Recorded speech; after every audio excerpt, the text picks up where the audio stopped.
It's your calling. Your very system cries out for it. Huh? Being a nurturer, a giver. A woman is a nurturer. She's a giver. She's a mother. Avada, there are those who can't have, and there are those who are infertile. It's not pashut. It's a tremendous nisayan, tremendous challenge. And sometimes people can't have, biologically, emotionally. I'm not answering the question now of tragedy. There's mothers who never, women who never had children. We know that. Huh? Sometimes, and it satisfies them to a certain extent. It's a difficult challenge. It's a tremendous challenge. That's why you'll see women go on a serious nefesh to have a child. Rachel told Yaakov, "V'im ayin meisa anochi." She called herself dead. Why would she say that? She was saying something. She called herself dead. Why do you say that to Yaakov? Yeah? Chana wanted a child. Her husband says, "Anochi toiv lach me'asara banim." I'm better than 10 children. You have me. She didn't buy it. She went to the Mishkan, to Shiloi, to Eli, yeah, and she davened, and he thought she was drunk, and she had a baby, Shmuel Hanavi.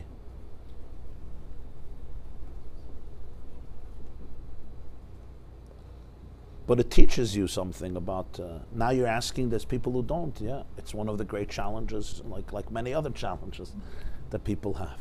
Men naturally don't want it. Huh? Men naturally don't want it. Men naturally run away from commitment much more. They have to be trained, they have to be domesticated, they have to be... they need a mitzvah. They need a mitzvah. It's called a mitzvah. A mitzvah. So the Balatanya, this is the word. He says the first generation, they didn't need a mitzvah for 7 days, no chametz. Leihispik. It's nicht ausgekommen. They were in the place, but there was already no chametz. Leihispik. They couldn't have a chance to become chametzdik. There was too much truth to become chametz. In our times, we don't have that level of truth manifested, so you have to say, don't eat chametz. Verstehst? Huh? First man is a wilde chaya, and then he needs to become a kosher animal, domesticated. So the Heiben of art. The Heiben of art. In the first generation, Leihispik. They didn't... With so much truth, when could you become chametz? Huh? You're in the presence of Moshe and Aaron. So chametz sich nicht. So chametz sich nicht. It's not... Today you have to say no chametz. The Chitzonim didn't have any nourishment from... Yeah, the Chitzonim represents the ego. The ego. The Chitzonius of the world. Chitzonim means the Chitzonius of the world. The outside, the superficiality of the world. Like the Reb said before, that wanted his Talmidim to be so busy not to... Yeah, that was a cute word. There'd be nothing to be able to grab onto them. The Kotzker Rebbe said, "Where do you have time to sin? Forget, where do you have time to sin?" People speak about Lashon Hara. Where do you have time to speak Lashon Hara? Where do you have time? Where do you have time to sit for half an hour, speak Lashon Hara? Where do you get the time? I wish you can give me that half an hour. Where do people have time for it? There was once a rabbi, a big rabbi, so he came, he said something against the Lubavitcher Rebbe, publicly, and then he realized he made a mistake, so he apologized to him. And he said that he hopes that the Rebbe didn't carry a kpeda on him. You know, a kpeda, like a grudge, and feel negative to him, and some chas v'shalom. So the Rebbe said, "Gleibt mir, ich hab nicht kein Zeit, haben a kpeda auf nach Hayiden." I don't have time to carry grudges against people. Gleibt mir, ich hab nicht kein Zeit, haben a kpeda auf nach Hayiden. Was the Zeit of kpedas? So that's the word leihispik. They didn't have time. We didn't have time for chametz. Was the Zeit for chametz? Yeah, that he wouldn't say. You're right. Because they were slaves, you're saying they didn't have an ego. They didn't have an ego. But you're in the presence of Moshe, so you don't become chametz. That's his word. You're in the presence of Moshe and Aaron. It didn't let you become leihispik. You didn't have a chance to become chametz. When you're in the presence of Moshe and Aaron, in the clouds of Aaron, and in the presence of Moshe, they were chachma. So they empowered people. People saw themselves in that way.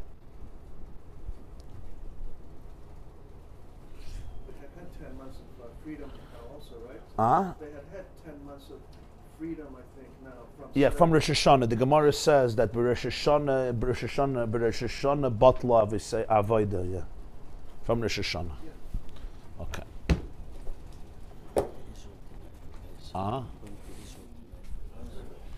Kosher Nafreilichen, to be as man Cheruseinu on all levels, especially the inyanim that we spoke today. Where are you going to be in Yerushalayim? Huh? Gewaldig. Batzlacha. Going today? It's Yisrael. No, we hope to all follow you. Great Yom Tov.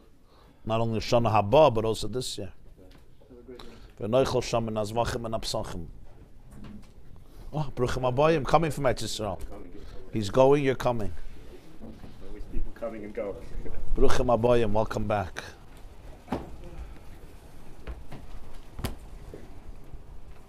Don't ever get in between a mommy bear and her babies. A mama bear and her babies, yeah. Same thing, right? You know, Israel when people are running around, I'm on vacation and just watching. Crazy, yeah? Now I have to. Elections is no joke over there. So Gimel. I was at when the Chaim came to. Ah, yeah?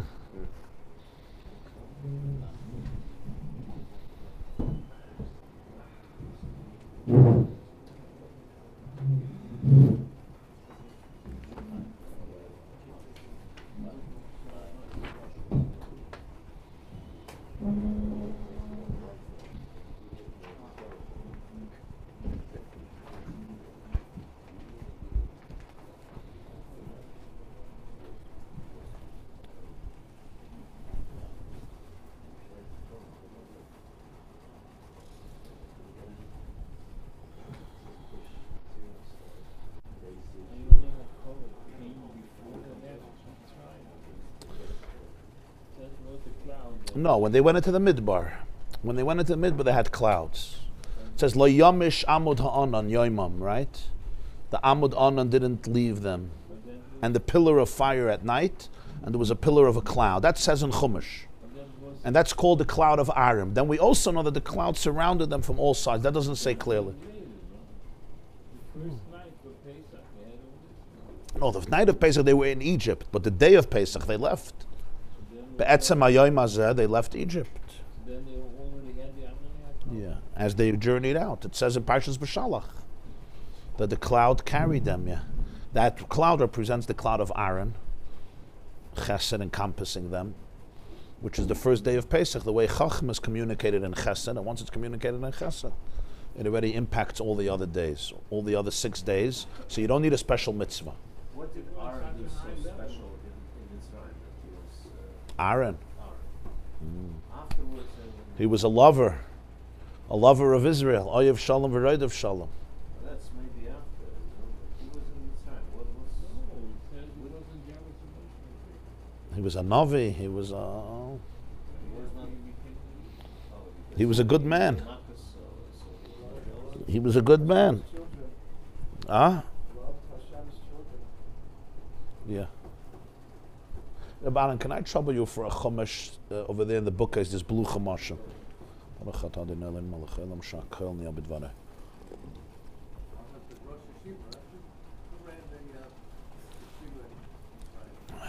Aaron, probably. Aaron. Amram. The Rambam says Amram was a gadol ador.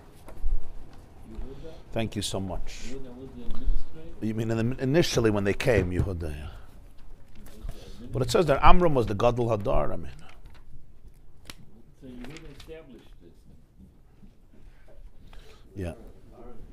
you didn't know that he was part of the old Marcus. Right. Right.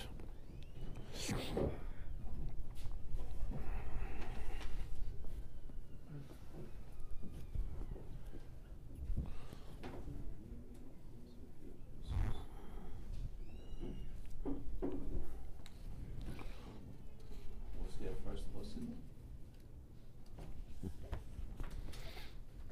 Tumecha v'urecha leish chasidecha. says about Aaron, Tumecha v'urecha le'ish chasidecha. The Tumim and the Urim goes to the Ish of Chasidecha. So the Zohar says that Koyanim, Aaron comes from Chesed, Ish Chasidecha. That's the connection of Aaron to Chesed.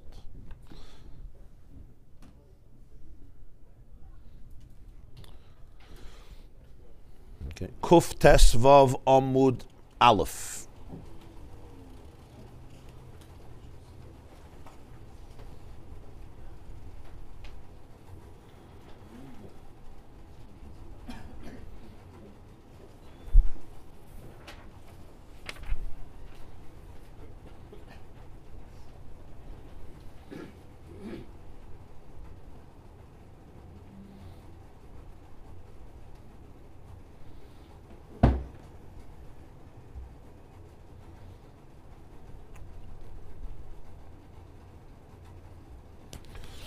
Okay,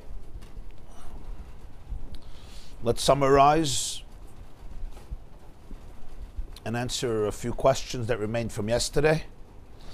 The Gemara taught us that today you should not make a sandwich of matzah and maror and eat them together and think you will fulfill all the mitzvahs. That's what Hillel taught us.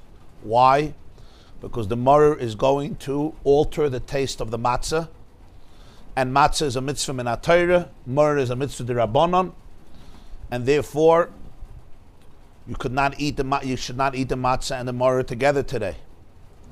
We know that mitzvahs ein mevatlois zu ezu, mitzvahs are not mevatel one another, which is why Hillel in the time of the Beis HaMikdash used to make a sandwich of Pesach, matzah, and maror together, but that's only when everything is a mitzvah d'oraisa.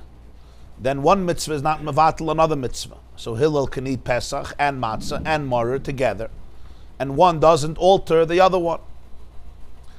Physically the maror takes away from the matzah, and the matzah takes away from the Pesach, and the Pesach takes away from the matzah, and the Pesach takes away from the maror, and the matzah takes away from both of them, and it changes the taste and it's not pure.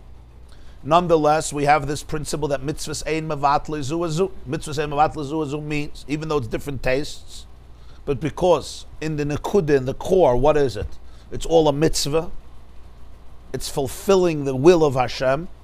So deep down in its ultimate core, what is matzah? A mitzvah. And what is maror? A mitzvah. So when they come together, they don't cancel each other out. They don't alter each other. Because they're really one. On the contrary, they strengthen each other. They help each other. Fascinating. So therefore, Hillel can eat a sandwich. But today, maror is not a mitzvah. It's not a biblical mitzvah because it depends on the Korban Pesach. Only matzah is a biblical mitzvah. So today we can't do the maror with the matzah. Now Rabbi Yochanan said that the friends of Hillel argued with him. And he brings a brayso. The brayso says that even though Hillel used to eat them all together, you shouldn't. You can even eat them independently. Yoichluhu. You can eat each one independently. Rabashi, that's a different opinion. Rabashi says, but the brayso says you can even eat it independently. Doesn't mean you have to eat it independently. So Rabashi says that this brayso is actually talking according to Hillel. That Hillel says even if you did them independently, you still fulfill the mitzvah. This brayso is not a support for the debate against Hillel. This brayso is talking according to Hillel that even if you did it independently, you're still yotz. So according to this, we have two separate views: the view of Hillel and the brayso that says you can wrap them together. The view of the Chachamim, who argued with Hillel and said you can't wrap them together because mitzvahs mevatlois zu ezu. And therefore the Gemara says, what do you do today? What you do today, since we don't know who the halacha is like, the halacha wasn't established like anyone, so we do everything. We eat matzah independently, then we eat maror independently, and then we eat a sandwich of matzah and maror, zeichel and mikdash, the way Hillel used to do it. That's what the Gemara concluded.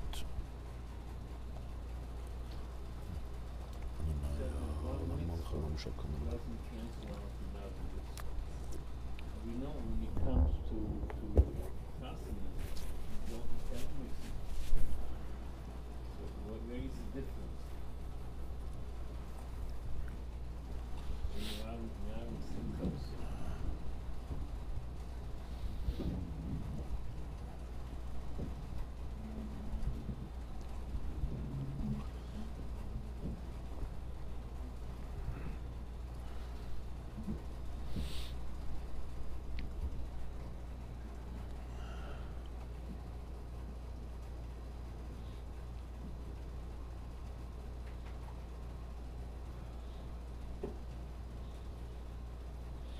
I don't know. Let me look into it.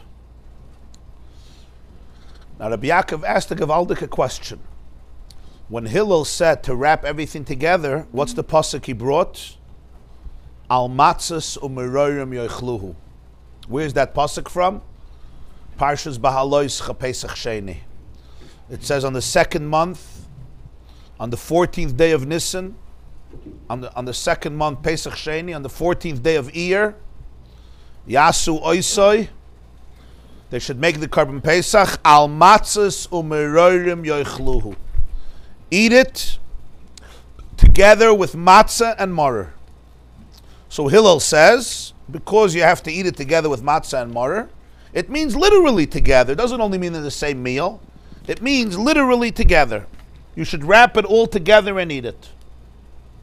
The pasuk is talking there about the Jews who couldn't make the first Pesach. So Moshe said, Hashem told Moshe, tell them that they should make the Pesach on the second month, the 14th of Iyar. B'chodesh hasheni b'arba asar yoyim ben arbayim yasu. I say al matzos u'merorim yechlu. So Hillel says, from here you see, al matzos u'merorim yechlu. You eat the Korban Pesach with matzah and maror. Why didn't he bring the pasuk from Parshas Boy? V'achlu es habasar b'layla hazeh. Eat the meat on this night. Tzliesh matzos u'matzos al merorim yechlu. And matzos with maror you should eat it. It's almost verbatim.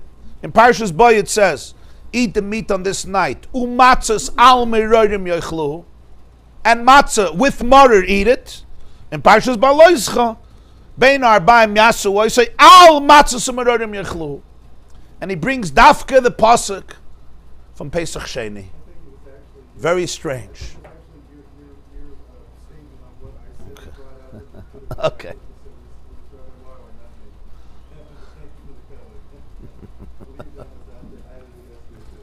Okay, you just brought a geula to the world. Which is it's a gewaldige question. It's a misplaced pasuk. You could bring a pasuk from the first Korban Pesach. Why bring a pasuk from Pesach Sheni? Okay.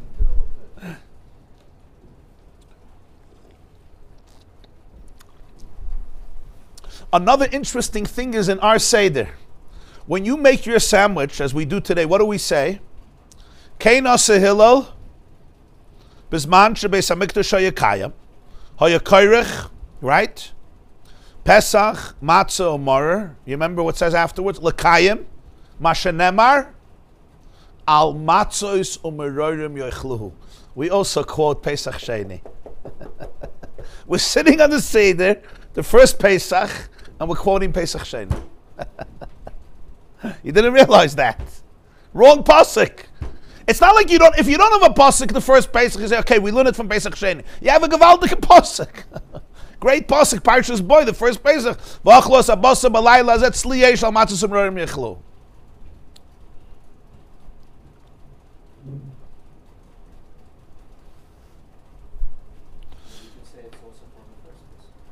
No, but look at the Gemara. The Gemara says, when it says Hillel, right?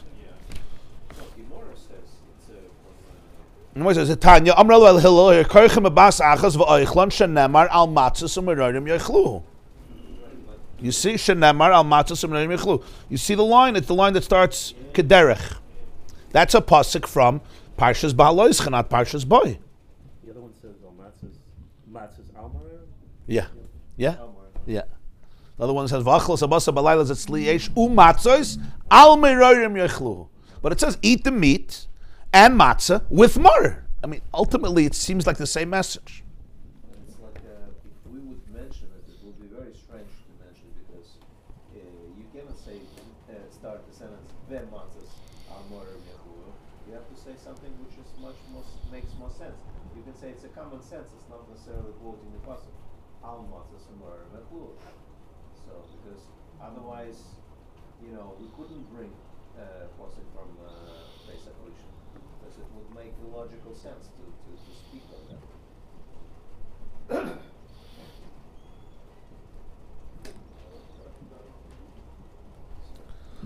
It happened to be that it's like a second. It's very strange.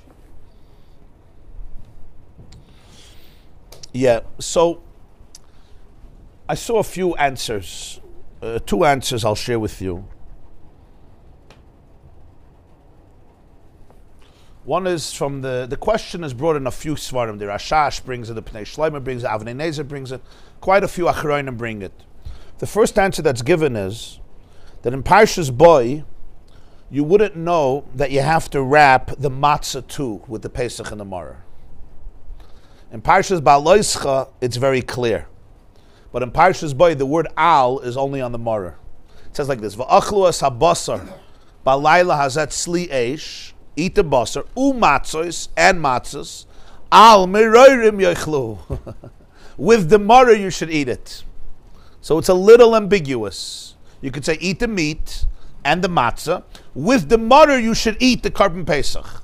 In other words, make a sandwich between the chrein, the horseradish, and the meat. That, yeah. But the matzah not necessarily.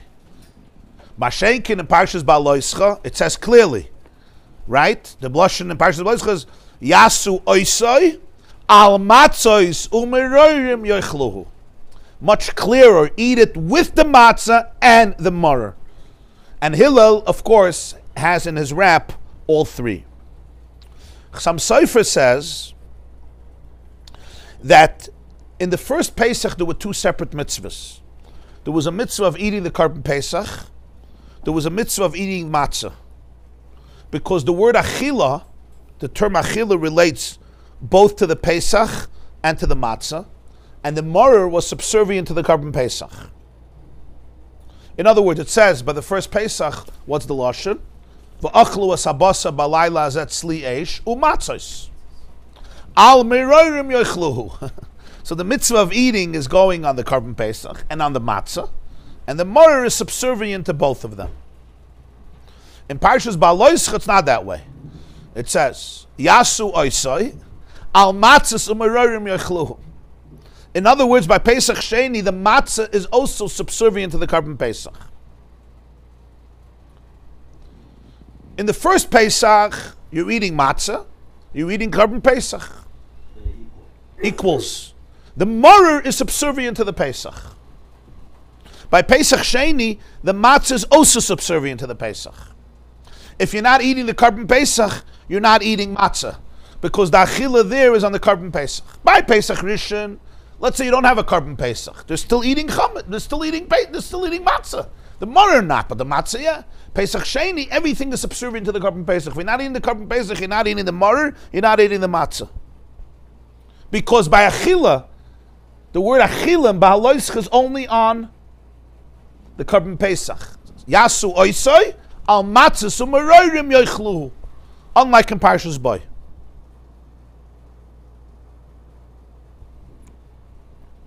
But still, even though it doesn't say the word achila on the maror itself, not by the first, not by the second, we still eat a kazayis of maror because it's compared to the matzah and the Pesach. You're eating the matzah and the Pesach together with the maror, and achila in halach is a kazayis, so we also do a kazayis of the maror.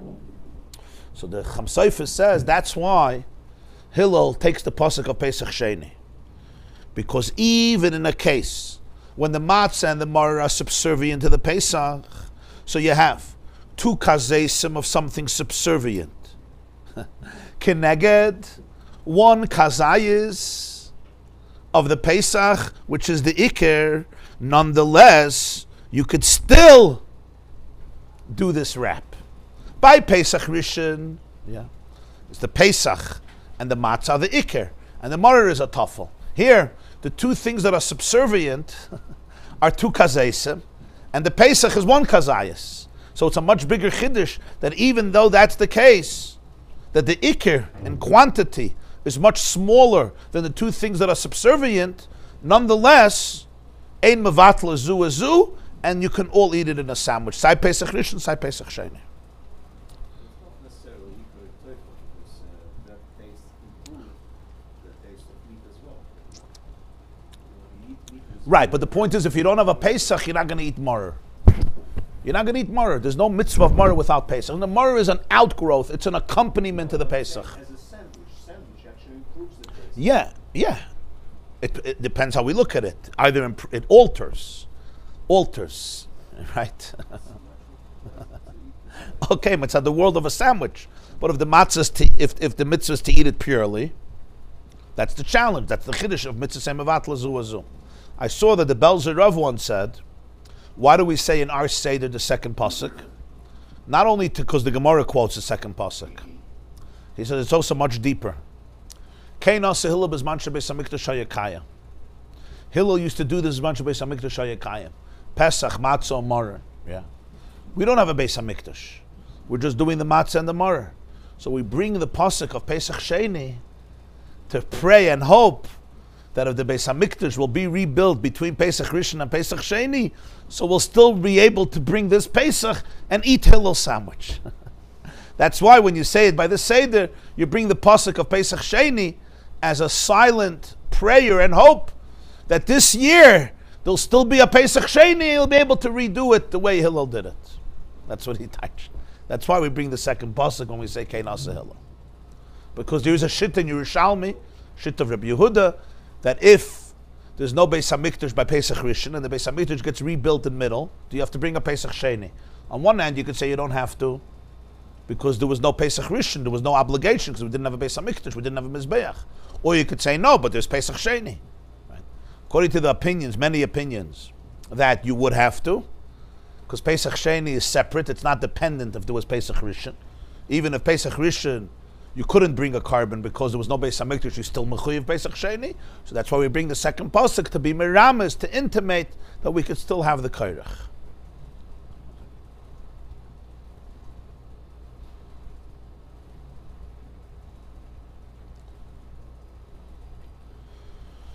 Sagt die Gemara weiter. Amar Rebbe Lazar, Amar Rebbe Yishia. 2 lines from the bottom. Kuf Tesvav Amud Aleph. Amar Rebbe Lazar, Amar Rebbe Yishia. We learned in the Mishnah, after Kiddush, you see 2 lines from the bottom. Kuf Tesvav Amud Aleph.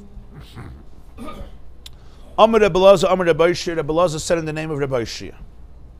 Kol shetibuli b'mashke tzarech netilas yadayim. Whenever you eat a food that's dipped in liquid, you have to wash your hands before you eat this food. We learned in the Mishnah that after drinking the cup of Kiddush on the night of Pesach, what do? Metabel b'chazeres. You take your lettuce or you take another vegetable, you dip it in a liquid, like we do salt water, or vinegar, or whatever you do, a liquid, you dip it in and you eat it. We make a boire pri hadama, and we eat what we call karpas. Comes Rebbe Lazar in the name of Rebbe Yishia and tells us a gewaldige din. Before you do this, you have to do netilas yadayim. You have to wash your hands before you eat this type of vegetable or this type of food that's going to be dipped in liquid. The Rashbam tells us, Kol shetibuli b'mashkin, the last Rashban, you take a vegetable, you dip it, they had a dairy kutach mix or chaimetz or vinegar, tzarech netilas yadayim. You have to wash your hands. Why? Mishum mashka. Because you may touch the liquid, because you're dipping the food into the liquid. Shayadayim shniyos. The hands are second. They have a second level of tumah. We'll explain. Whatever disqualifies truma will equally contaminate liquids and make them a tchila. To understand this halacha, which is relevant to the Seder, and that's where the Gemara brings it here, we have to remember the following introduction. Now listen carefully. Biblically, there's no such a thing, one part of your body becomes impure. There's no such a thing. If my pinky touches a source of tumah, my pinky is not tameh, my entire body is tameh. There's no such a thing in Torah, a limb, an organ, a finger, a toe becomes tameh. Your strand of hair could touch it. Your nose, the tip of your nose can touch it. Your toe can touch it. Your whole metzias becomes tameh. That's biblically. There is one exception for this from the Chachamim. The Chachamim decreed that stam yadayim, regular hands that you did not purify. In other words, the status quo of my hands, just my hands, not other parts. This is a chiddush of the Chachamim. You don't have in Torah your hands being tamei. It's a chiddush of the Chachamim that the status quo of hands, status quo, stam yadayim, which means the status quo of hands, are shniyos l'tumah, are assumed to be tamei. What level of tumah? Second level. What do I mean by second level? Second level means there's an av hatumah, a father. Yeah. There's a vlad hatumah, a child. Yeah. That's the child. Av hatumah. There's vlad hatumah. That's the child. That's called rishon, the first generation of the child. And then there's sheni, which is the grandchild. Okay, so you have av. Example, a dead weasel. A dead weasel is an av hatumah. It's a source of tumah. It generates impurity. I touch it, right? I become the child of tumah. I'm the next generation. I'm called the rishon, the first generation of recipients. It's like the first ears, the first generation of ears, yeah? Right? I touch food. The food becomes a sheni, a grandchild. Got it? Now, what happens if this food touches another food? It stops. Tumah stops after the second generation. It doesn't have power. It expires. With each copy, the toner gets weaker. With each reproductive, with each generation of tumah, it gets weaker and weaker, and it stops after sheni. So it goes from the sheretz to me, from me to the food, and that's it. That's a regular food. Truma is holy, it's more allergic. So truma travels even third generation. It becomes a shlishi, but it expires, that's it. If a shlishi truma touches other truma, it's good. It expires. A carbon is even more allergic, more sensitive. So it becomes a revi. A carbon becomes a revi. And then it stops. Can't be more than revi, can't have chamishi. So I touched the dead weasel. I became a rishon. He is the father, I'm the child. I touched the tomato, right? And the tomato becomes a rishon, a sheni. If the tomato touches another tomato, that tomato is good. But if the tomato touches your bread of truma, you're a kayin, it touches your challah, puzzle. That's called tamid truma. The kayin can't eat it anymore, got to burn it. Okay, that bread touches other bread, you're good. But if that bread touches the meat of my carbon pesach, oh, not good. I can't eat it anymore. Kachim goes till revi because they're very sensitive. It's so holy. You know, the holier you are, the more sensitive you are to toxicity, right? When you're less holy, you're not so sensitive. When you're more holy, you're more sensitive. You pick up small stuff, right? Those of you who are more spiritual and sensitive, you pick up stuff that other people don't pick up. Truma picks up little toxicity, even though chulin won't pick it up. Karbonis picks up even more. Stam yadayim, the status quo of hands, is a level of sheni. Which means, if my hands touch any food, it's good, besides truma. Because my hands are a sheni, the truma is going to become a shlishi. Why did the Chachamim do this? The reason the Chachamim did this is a very interesting reason. People move their hands constantly. Their hands often touch places that are unclean. Different places in the body that are unclean. The Chachamim did not want people should touch truma and karbonis because they wanted truma and karbonis should operate on the highest level of cleanliness. People should see it as clean. So there'll never be a situation where somebody won't eat it because you touched it. Because they never wanted truma and karbonis should go to waste. So they were very careful that it should always be eaten. To be eaten, they want it to be clean. If people are just allowed to touch it without netilas yadayim, it may become dirty and people won't eat it. Right? Regular food, okay, you won't eat it. Go to the garbage. But truma and kashim they didn't want. So that's why they said, before you touch truma, you got to wash your hands. Because if you don't wash your hands, the truma is becoming puzzle because your hands are tameh. Unless we do netilas yadayim, we pour water over our hands, and then it takes it away from the status quo, and it becomes tar. Regular tumah, of course, you need a mikveh. Here you don't need a mikveh. Here, netilas yadayim is enough. That way people would never touch truma.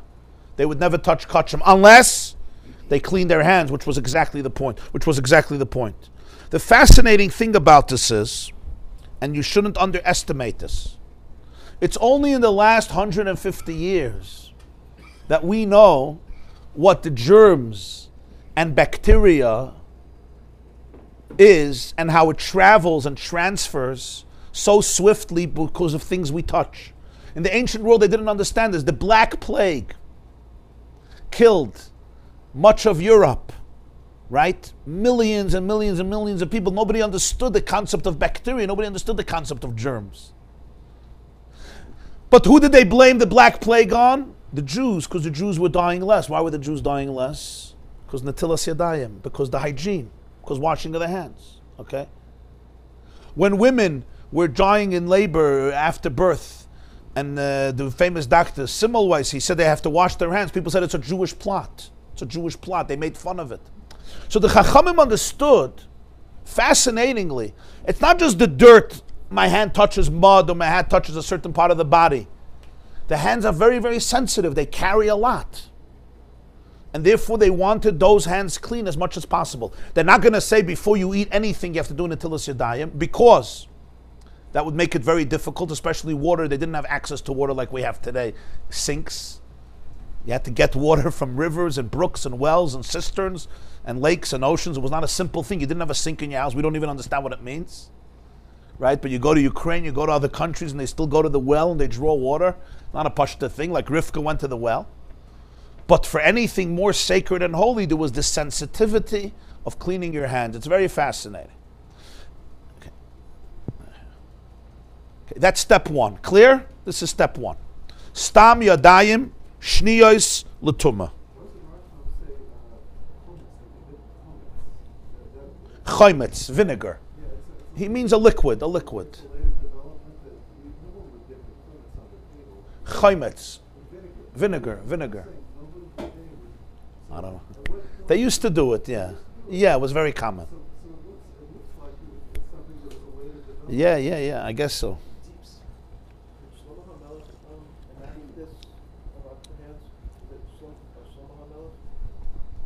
Shlomo HaMelech is the one who instituted two things: Eruvei Chatzeris, an Eruv for courtyards and what we do in buildings and camps and cities, an Eruv Chatzeris, and Netilas Yadayim, washing hands. Oh, okay, very good. Yeah, one second, yeah. Oh, very good. We're gonna cover it in a moment. Why don't we wash our hands before Kiddush? It's a liquid, right? But we don't. We do it before Hamaitzi. Besides the Yekas and Ashkenazim, we'll wash before Kiddush. But for another reason, right? For a completely different reason. Okay. Now, one more thing. How do you get rid of this tumah? We know you pour water on your hands.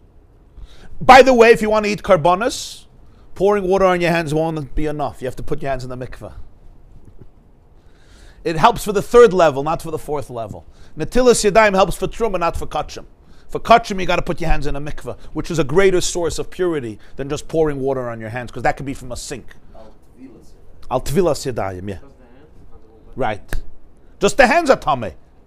The chachamim weren't goyzer the whole body is tameh. Just the hands. They weren't goyzer. Regular tumah is the whole body. The whole body got to go into a mikveh. The last strand of hair got to go into the mikveh. But this is only a dam. It's the only tumah that is limited to one part of the body. How does that work if it's connected?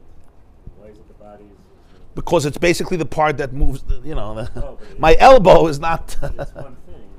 I usually don't shake your hand with my elbow. No, I know, but it's still... I mean, I know today everyone is... but it's still one thing. It's not separate. That's the chiddush. It's a rabbinic tumah that comes for a very practical purpose. They want the hands to be clean. But I think people often don't realize that you're dealing with a few thousand years ago. You know when they started to understand germs and bacteria? This is all in the 1800s, late 1800s. It's a fascinating thing. You see already in Chumash, the kiyar, you know, this busy, Aaron has to wash his hands, the kids have to, you already see there's a certain a certain very heavy emphasis on washing hands. Is the idea that when nobody washed, stopped water was going to disrupt bacteria sufficiently that you could say it's on a physical level and we're not just talking about a spiritual purification? Well, it actually the Gzeira was not a spiritual Gzeira. There's also a spiritual component to it. It started as a physical Gzeira, meaning that people, I'm a kohen, I look at this chal and I say, ugh, it has your sweat on it. I'm not eating this. I look at this carbon pesach, you know how teenagers are, ugh. And that's it, going into the fire. So they wanted it should be treated with a certain element of a... The water would have been enough for physical. Yeah, for physical, yeah. Today they'd say the water itself might be, well, water might be filled with bacteria. Right, I hear you. You're right, I mean. That's why there's halachas about which mayim you're allowed to use for Netilas Yadayim. You can't use Fashtunk mayim sruchim. You're not supposed, there's a certain quality of water.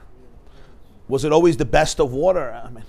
No, I'm just asking, but it's hard today to relate to just water as a means of Right. purification, but it is, you're right. It is, yeah. And I guess it's all relative. I mean, I guess it's all relative, you know. There's soap and Water cleans up a lot. water does a lot. It does everything. I mean, Meirag lime is also a cleanser, but you don't use it. right? The Gemara asked, the Mishnah says, why don't we bring in Meirag Layim to the Ketairis? So Rabbi was only talking about Truma? Oh, well, one second. We're not done yet. Okay, now concentrate. This Gzeira on Yadayim was only for Truma and Kachim. If I touch an egg or a tomato, it's good, right? Because it's Chulin, it's not Truma. That's one Gzeira. Then they made a new Gzeira on Mashkin, liquids. Any liquid that I touch becomes automatically Tameh on the level of Rishon. That's a fascinating Zayda. Any liquid, coffee, tea, water, milk, honey, wine, vinegar, which comes from wine. Generally the 7 liquids. A liquid that I touch becomes a first level of Tumah, a Rishon. It's basically my hands become like the dead weasel, and the liquid becomes the first generation, and if this liquid touches a tomato, the tomato is now a second generation. That's a unique gzeira that they made on liquid, which means anything that has the level of sheni, my hands have a level of sheni, which would make truma shlishi, when those hands touch a mashka, a liquid, even chulin, even mundane, it becomes a rishon l'tuma midirabanan.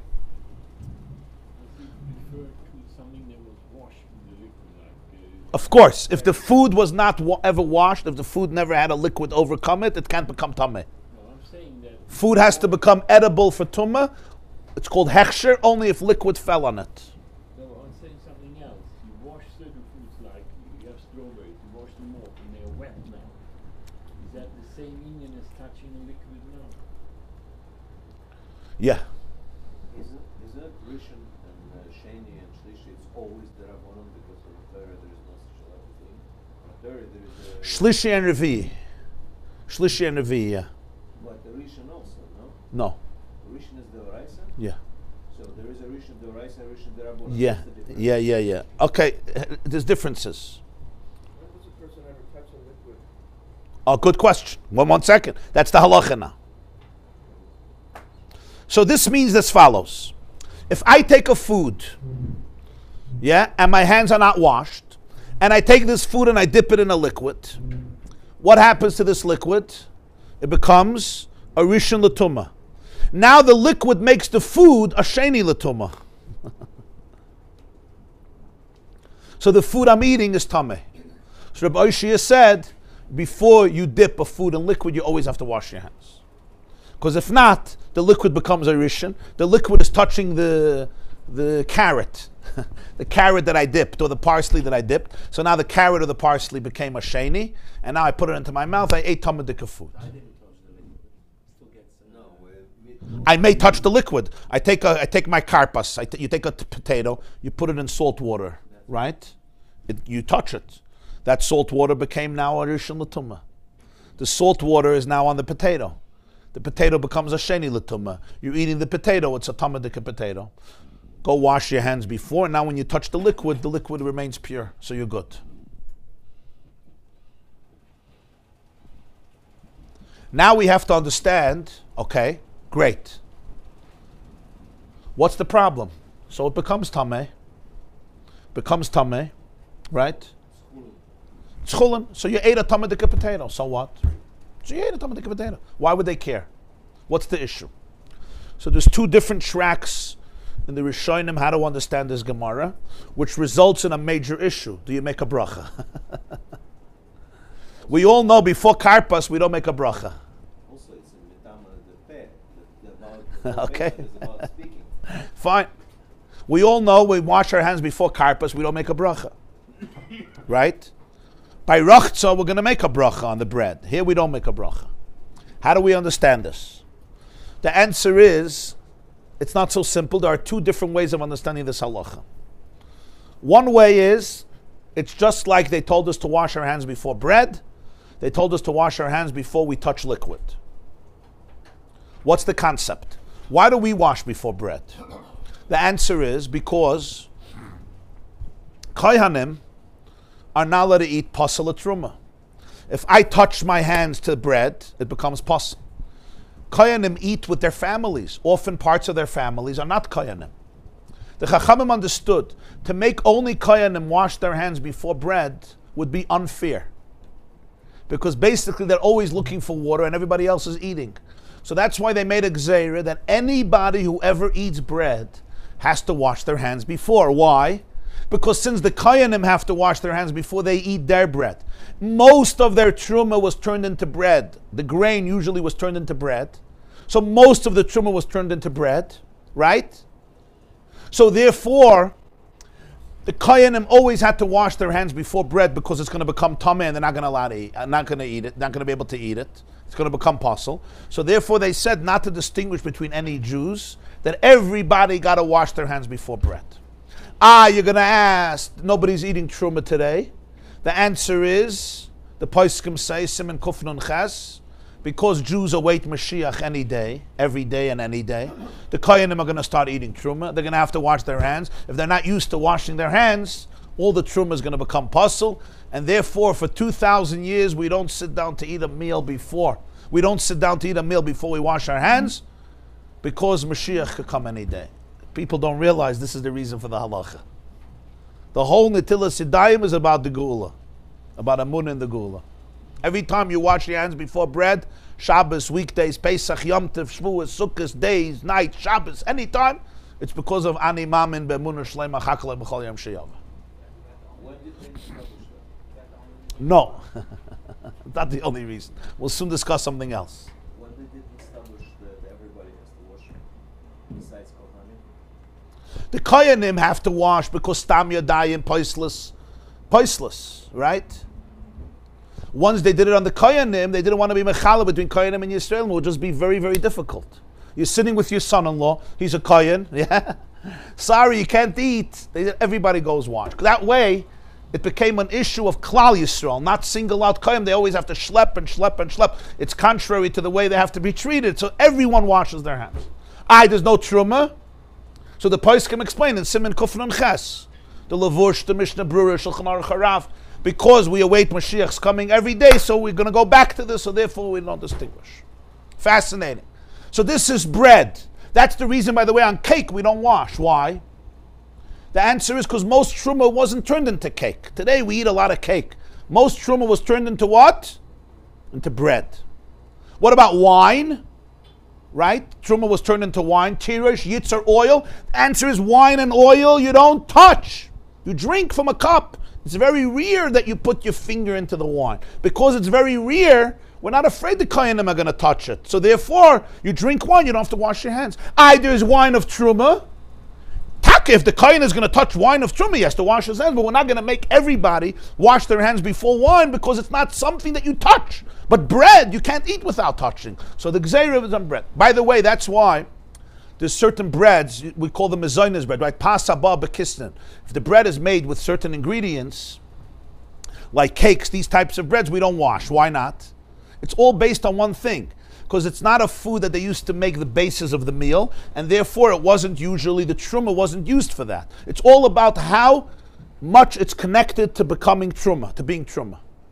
That's why if it's a type of bread on which you base a meal on, if you eat a certain amount of pasaba bekistin, right, what we call mezainas bread, or pizza with apple juice, you have to make hamaitzi and have to wash your hand. Why? Because if it's a basis of a meal, it becomes already a chash and a gzeira for the truma, which was turned into bread that they used to eat by meals.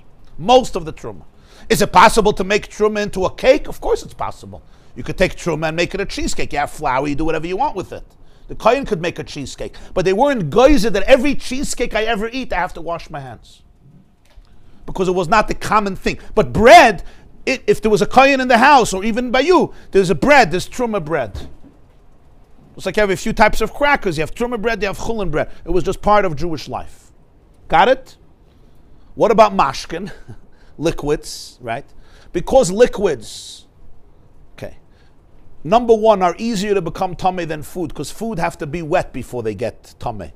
They have to be muksher. Liquid doesn't have to, right? Every food has to get wet for it to become tummy. Just having food that never got wet will not become tummy, even if it got wet on the tree or the bush. It has to get wet afterwards. Mashka doesn't have this limitation. Also, liquids become a rishon l'tumah. So with liquids, they were much more afraid that whenever you're touching liquid, all liquids become tummy, because they were frightened that truma liquids are going to become tummy. So if I drink liquids, I don't have to wash my hands. But if I touch liquids, I always have to wash. Even if I'm touching water, and water can't be truma. Oil could be truma. Wine could be truma, right? Orange juice could be truma. But my water can't be truma. Nonetheless, they were geyser on all liquids. If I touch it, it becomes tameh. Oy bazoi, before you dip your karpas into water, salt water, you should have to wash your hands and make a bracha, just like before bread. Just like we make a bracha because it's a mitzvah of the Rabbanan to wash your hands before bread, you should also make a bracha before you dip your karpas into salt water. That's one way of understanding this halach in the Gemara. The apples wash, you just dry it up. Apples is not a problem, but if the apples are wet, it's a problem. Wet, I'm saying you dry it up. You have to dry it up or wash your hands. If the apples is wet, you wash your hands. We don't do, I mean... Who doesn't do it? Before we eat karpas, we go wash our hands. You wash apples when you eat it. You just have to mark it to dry it. You know? Yeah. The same is true with grapes, everything.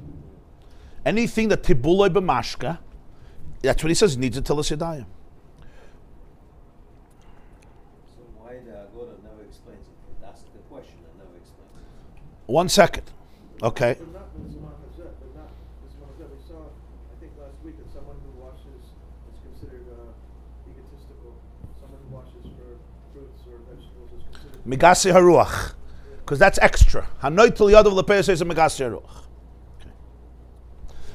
Another element in Atilas Yadayim, the Gemara tells us in Brachas Mem Gimel, is that the pasuk says, "V'hiskadishtem," you should sanctify yourself, and Chazal say that besides truma, before a Jew eats bread, he should be clean and sanctified, which the Gemara learns out from the pasuk "V'hiskadishtem." This has to do with nikiyus, with cleanliness and kedusha. Before you eat, you sanctify your hands. And that's the concept of Natilas Yadayim, also before you're touching drinks. It's another component in addition to worry about the Kayanim. It's cleaning the hands before a Jew eats, which the Gemara learns out from Sukkim, that eating should be done with holiness. Because it should be done with holiness, what does it mean, holiness? They understand this first and foremost as cleanliness.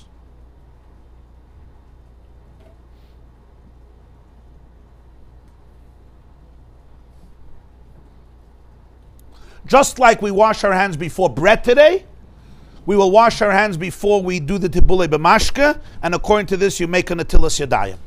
However, why don't we make a bracha? We don't make a bracha because there's another shitta.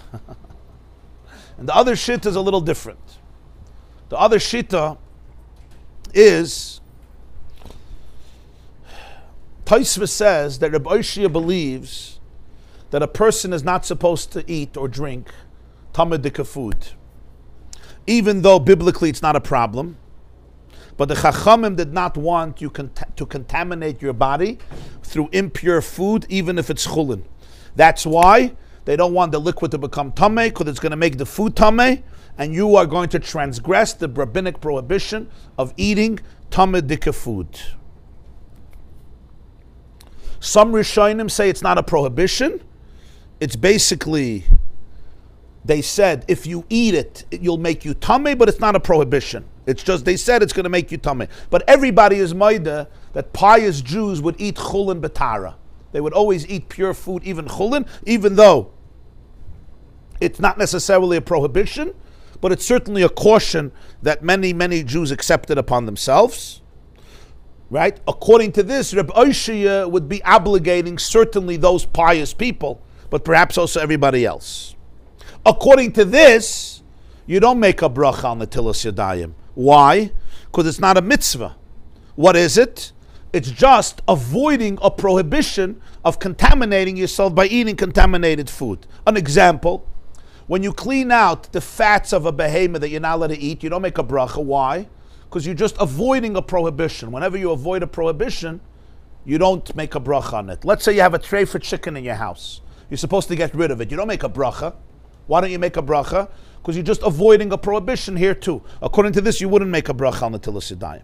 Tosfos adds that today we are all tamei mesim. We're all tamei anyway because we don't have the ashes of para aduma. So obviously, there's no prohibition to contaminate yourself by eating contaminated chulin because we're anyway tamei. So according to this, there would be no obligation halachically to wash your hands before tibulei b'mashka, and certainly you don't have to make a bracha.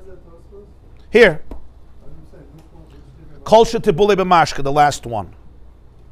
This is Tosfos, but most Rishonim hold that it's a takanas chachamim, just like washing before bread, like I explained, and therefore you have to make a bracha. Because of Tosfos, we wash and we don't make a bracha. According to Chachamim, you would make it tilas yadayim. Yeah. According to most Rishonim, you would make an netilas yadayim. According to Tosfos, you don't. And the Shulchan Aruch therefore paskins and Kuf Nun Chaz that you wash your hands and you don't make a bracha. And if there was a coin which is very careful with his, tumas mace. Still, because the taina here is, according to Tosfos, that the whole takana was not a mitzvah like washing before bread. It's not a mitzvah medivrei seifrim. What is it? It's avoiding a possible prohibition. He asked me, why do we make a bracha on b'dikas chametz? The answer is because b'dikas chametz is a mitzvah tashbisu. There's a mitzvah to get rid of the chametz. Right. You understand? If you do b'dikas chametz after Pesach, for the chametz that you left in your house and you're not allowed to eat, you don't make a bracha. Because over there you're just avoiding an isser. A bracha you don't make on avoiding an isser. A bracha you make on a mitzvah. Rabbinic or biblical, but a mitzvah. According to the second opinion, washing your hands is a mitzvah, just like washing bread. There's a beautiful word from the Kotzker Rebbe. He said that Shlomo was masakin two things, Erevin and Netilas Yadayim. And a Baskel came out, the Gemara says a Baskel came out and said that Im chacham b'ni yismach libi gam ani. My child is wise, I'm also very happy. Somehow these two institutions represented the wisdom of Shlomo HaMelech. So the Kotzker Rebbe said a beautiful word. Erevin and Netilas Yadayim are two opposite things. Erevin comes from the word eruv, taruvus, mix. What does an eruv accomplish? If we have a big courtyard and all the kids are playing ball there on Shabbos or whatever, playing whatever they're playing on Shabbos, right? And the problem is you can't carry because it's a semi-rishus harabim because we all share the same courtyard. So the eruv chatzeris, we each give a piece of bread and we put it in one house. It's like we're all living in one house. We're all guests in one house, and it's just a courtyard of one house. So then everybody gets mixed together, right? So a bungalow colony, a hotel, an apartment building, wherever there's a group of people using shared place. So Erev, from the word Taruvis, it mixes them together, and they could be social and integrated and enjoy Shabbos and together. That's Erev, and Erev means to mix. What's Natilas Yadayim? Natilas Yadayim means to clean your hands, what we call in Yiddish, rein hand, clean hands.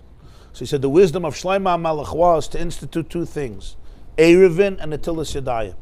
To be able to mix with people and be integrated and still maintain the cleanliness of your hands. Very often the two are mutually exclusive. There are people who are for themselves and their hands are very clean, but they're not mixed into anybody. And then there are those who are Erev, they're socially integrated. But it's very hard to keep your hands clean because you're affected by other people's energy and they're affected by your energy and you're touching everything and everybody's touching you, The ability to be able to have Erev and Natilas Yadayim together, to be able to be mixed in and integrated, and yet to be able to maintain purity and innocence and not get entangled by social pressure and conformity, and sometimes even a form of, politics, is a unique skill in life. Erev and Natilas Yadayim, a Baskel came out, this is the Chachma of Shlomo HaMelech, to be able to have both. Yeah. Reb Shimshon Astropoler said, Toiva haprishus im habrius, v'habdidus b'soich b'nei Adam. It's good to be segregated amongst people and to be lonely amidst everybody else. Toiva haprishus im habrius, v'habdidus b'soich b'nei Adam. You could be within a group of 1,000 people, but you still maintain your purity, your innocence, your Natilas Yadayim. So people are washing because of too much mace, everybody. So there's two reasons to wash. One is just like we wash for bread, we wash for liquid because we're going to touch liquids, then you have to make a bracha. Another reason is nothing to do with that. We wash for bread because of truma. The reason we wash for liquid is simply because the food is going to become tameh and you're not supposed to eat tameh food because you're going to get contaminated. Either you're not allowed to, or at least, right, if you do, you're going to get contaminated, and that's why you should try not to. And then you don't make a bracha because you're just avoiding, at best, a prohibition of the Chachamim. But it's a fascinating idea that the Chachamim prohibited any Jew, eating tameh food because it brings tumah into you. Fascinating. L'poil, now we're all tameh, so it's not an issue. So you certainly won't make a bracha. But even then you wouldn't make a bracha. Why? Because you're avoiding an isser. You're not doing a mitzvah. And that's why you'll always see, the Gemara says about Avram Avinu, Oichel chulin betara, when Sarah became a nida, he didn't serve the bread to the malachim. Why? He told Sarah to prepare dough, right?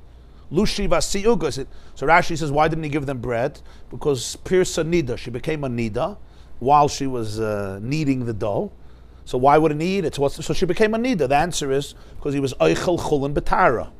Even though it's chulin, Avram was eating chulin betara, and he wouldn't feed his guest dough that became tameh. Even though it's not a problem, it's not truma, it's not kachim. But the idea is that Hasidim, the Gemara says Hasidim Harishonim, which means pious Jews, would eat chulin betara. It's basically an extra level of sensitivity. For them, all food had an element of truma to it, an element of kachim to it, an element of holiness to it, right? All food. So it's like an extra, like sometimes if you speak in the world of nutrition, right? Some people are not careful, they eat everything. Some people are careful, they don't eat everything, but Shabbos they'll indulge a little bit. Some people who are so in touch with their nutritious needs, the moment they see toxicity, they will not get close to it because they're sensitive and they know the moment they ingest it, it's gonna affect them. So spiritually speaking is the same thing. My chulin became tameh. Big deal, it's a piece of bread. What is it? It's a tomato. What's the big deal? But if you're very sensitive to kedusha, to spiritual toxicity, you're very sensitive to it. You don't want to put it into your body. Is it a prohibition? Not necessarily, but it's toxic. I don't want any toxins inside my system. I'm talking about spiritual toxins. So therefore, they were very, very careful with these things. For them, chulin, they also treated as kachim. It wasn't mamish kachim, but it had an element of kedusha. And therefore, if it was affected by tumah, they didn't want it. According to this, you don't make a bracha. But according to the other opinion, that it's just like eating bread, you have to wash your hands, you do have to make a bracha. But the bottom line is, the Gemara doesn't say what the reason is. The Gemara just says that you have to wash your hands before you eat karpas. And this is the source of the halacha. And this is true ad hayom. People sometimes don't know this halacha. You go to a l'chaim, a bar mitzvah, a chasen, and they have a smorgasbord, right? And you take carrot or parsley, and you sometimes dip it into a liquid. You have to wash your hands, like you're eating brie. You have to wash your hands. You don't make a bracha, but you have to wash your hands in case you touch the liquid. That's the halacha. So the tumah is associated with negelvasser. No connection. That's something else. No connection. No, the negelvasser. You wouldn't take care of this. Oh, if you wash your hands in the morning and you're not mesiach das, that yeah. In other words, the status quo of hands is that it needs netilas yadayim. But if you're conscientious after you wash your hands to maintain its purity, we are touched, then you're good. You don't have to do another netilas yadayim. But we assume the status quo is that I'm not focusing on my hands all day because it's very hard to, right? You're learning. I mean, you get involved in other things, and that's why we do netilas yadayim before washing, before eating bread, and we make a bracha, and we don't make. We don't dry our fingers by karpas. We have to leave them wet. In the morning, when a person does netilas yadayim or he washes, he's drying his hands. Okay, yeah. So the reason that we keep our hands wet is so that we will not affect the produce, whatever it is, in the hara. No, by karpas you can also dry your hands. You just don't make a bracha. Before karpas you can also. I thought that the rule was that you had. I never saw that.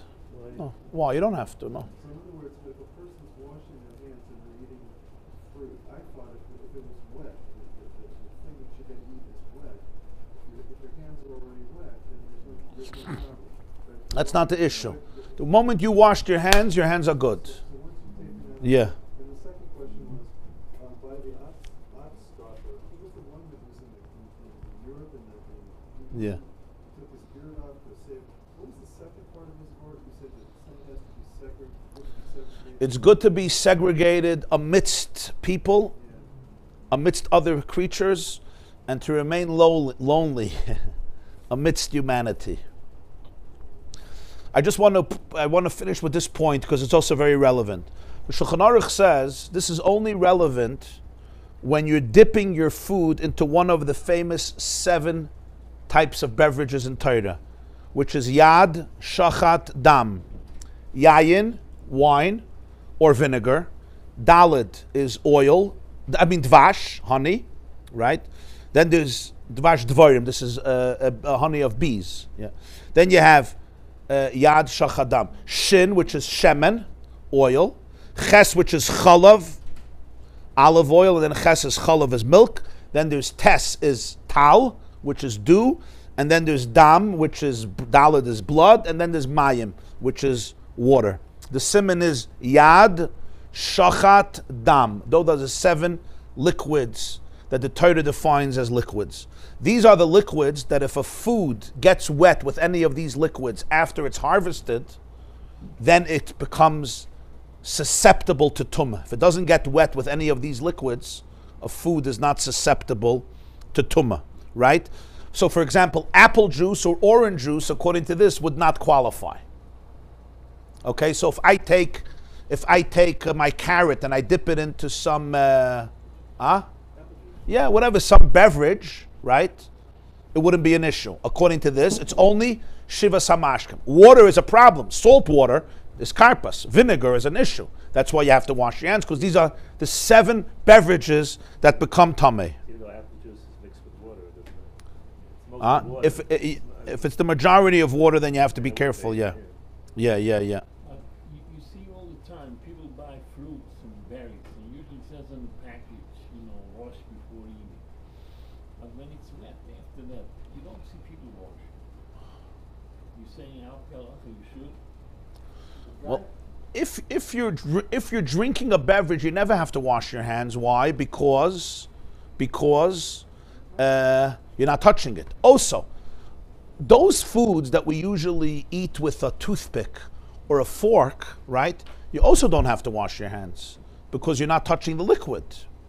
So you're good, right? If you're eating with a fork or a toothpick, it's not an issue. That's how it's eaten. The problem is if I'm dipping it with my hands and therefore touching the liquid, that's when the issue is. And I should just add that the opinion of the Rabbi that's brought by some poskim is that even the other liquids also qualify for this. In other words, they're also makabel tumah, and therefore, even if it's other liquids, you have to be careful. I'm just saying there's that shit in halacha as well. So the issue here is if my hands come in contact with it. If this is a food that's made, people eat a lot of foods that are wet, but you eat it with a fork, with a toothpick, with this, then it's fine. You get 5 packets of grapes. It says wash before you eat.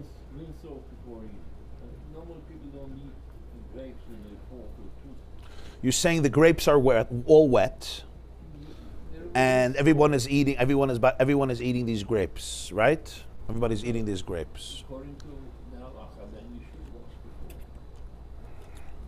before. Why don't people wash before? Yeah, so I was asking for an apple. Nobody really does. Even if you dry it up, you touched it already. You're saying the apple is wet. Yeah, even if you dry it, you already touched it. Right. Grape is not a liquid, so it's not so sensitive to makabeling the tumah. No, but he's saying the grape is dipped in a liquid. You're washing it off. But the hands are only Pesticides, You never see anyone. So before you wash your fruits, you wash your dry it up. But you see it, it says. Let me read for Before you. you wash your fruits, wash yourself. And you don't see people doing it. Huh? You don't see people doing it. Even though No, but you already touched it then once you dried it. Erechaim Kuf Nun Ches. But it's okay. It seems you dry it out. kids do it. Now it's not susceptible to chew. No, once you washed it and you dried it, you touched the apple already. So what? You touched it. Touched it. You didn't touch it with your mouth. No, it doesn't. Hands. Your hands. So what? Fingers. So that's the whole idea. You transferred already too much. So That's right, because I don't. You wash before you get apples. wash your hands first and then wash. Wash the fruits. So this is how the Shulchan Aruch Harav puts it all in Siman Kuf Nun Ches. Okay? He says as follows. Okay, when you drink, you don't have to wash your hands. But if you're eating something that you dip in liquid, whether you dip it now or it was dipped earlier, and you're eating it now and it's wet and it was not dried up, you have to wash your hands first. Even though it became wet earlier, you're not dipping it now. And the reason is because liquids get tameh very fast because they don't have to be qualified for tumah. They don't have to get wet to become tameh like food.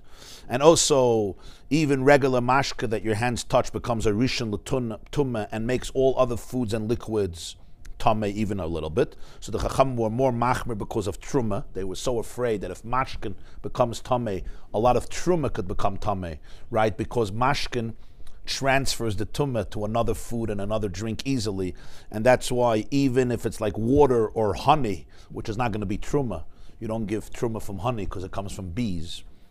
Still, they were afraid, and even if you're only dipping the top of the fruit and your hands are not going into the liquid, you still have to wash your hands because you may come to touch it, right? And if it's something that you usually don't eat with a spoon or I guess I would say a toothpick, right? You still have to wash your hands because we're afraid that since the normal thing is to eat it with your hands, you're going to come to touch the liquid, or you'll eat it with your hand when it's wet because that's the regular way of eating it. But if it's something that the regular way of eating it is only with a spoon, then we're not afraid that you're going to do it in an unnatural way and touch it with your hands. And then even if by mistake you happen to touch your hands in the spoon, you don't have to do netilas yadayim, just like when you drink, you don't have to do netilas yadayim, because it's possible you're going to put your finger into it, but it's not the derech, so therefore they will chatchila not geyser on it. So even if you decide you want to touch the wine, you don't have to go wash your hands, because since it's not the derech, the chacham were not geyser on it. And even if you go to the river and you pick up water from the river to drink because you're thirsty, you also don't have to do netilas yadayim because it's not the derech of drinking water. Very interesting. people dip their finger in oil or honey or other liquids and then suck, right? They don't need netilas yadayim because it's only when you dip foods, because that's the derech, that's a normal thing. But normally when you're drinking, you're not going to dip your finger into it. So therefore, in these cases, even if you decide to touch the liquid, it's not a problem. But if it's something that you usually don't eat with a spoon, and something you don't drink with a cup, even if you decide to use a spoon, right? Because you don't want to get away, but since the normal way is to touch it, and you may come to touch it, so then you do have to do netilas yadayim. Yeah. Then he says, in our countries, most people don't do this. They don't wash their hands for anything that they dip in liquid. Some people have a limut schus, that they rely on the Rishonim who say, Tosfos, that the whole reason you're doing it is only in the days of the Chazal, when they said you're not supposed to eat chulin when it's impure. But today we're all tamei mesim, so therefore it's completely pointless and irrelevant. So the whole idea of not having mashka tamei is pointless. So they rely on that shitta, and he says, don't protest for them because they have on who to rely. But halachically, it's like the first svara, that it's a takanas chachamim, just like bread, and therefore you should be careful, even though the world over here is not careful. But don't make a bracha because safek brachas lahakel. But he also says that the liquids are the 7 liquids. So according to this, when grapes are wet, right, and you eat them with your hands, you should wash your hands like netilas yadayim, even though you don't make a bracha. The oilam is not nizer, just like they're bechlal not nizer. And he says why. No, it's very interesting. So you see this line in Gemara, it gave rise for 2 completely different interpretations, which have ramifications till this very day. Do we make a bracha? And is it bechlal relevant for most of us who are not nizer in chulin betara, because we're anyway tamei mesim, so we don't have that level of sensitivity. It's just very interesting to note, when we say kulanu tmei mesim, it means that actually Jewish consciousness has been transformed. In the time when the Chazal were talking about this, their bodies were so sensitive to tumah that if you're eating a piece of potato and it's tamei, they felt it's a prohibition because it's really playing with your system. Today, it's like our immunity is gone. So it's like, put it in, no difference. It doesn't really make a difference because it's a certain lack of sensitivity because there's a lot of tumah in the world. Where do you see that in the Tosfos about tamei meis? I'm not getting it. In the Tosfos that beside culture, people were mashkin served in Milan about tamei meis.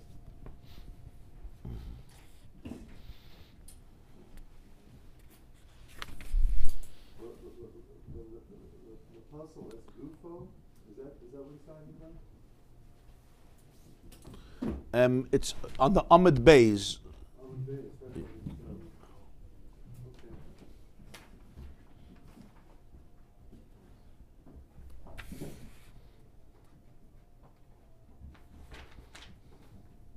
Okay.